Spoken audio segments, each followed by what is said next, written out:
आप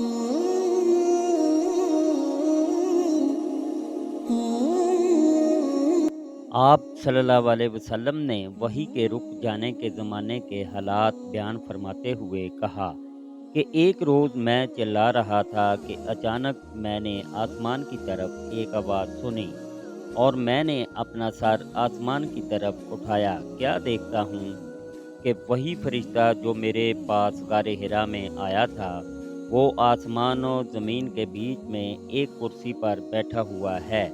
मैं इससे डर गया और घर आने पर मैंने फिर कंबल ओढ़ने की ख्वाहिश ज़ाहिर की।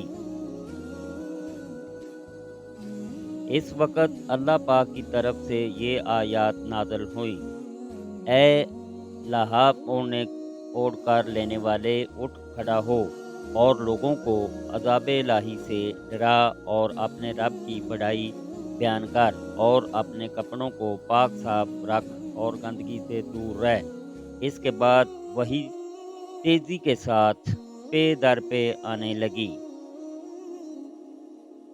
सही बुखारी हदीस नंबर 4। अल्लाह पाक हर मुसलमान को अपने हिफ्ज़-ओ-ईमान में रखे।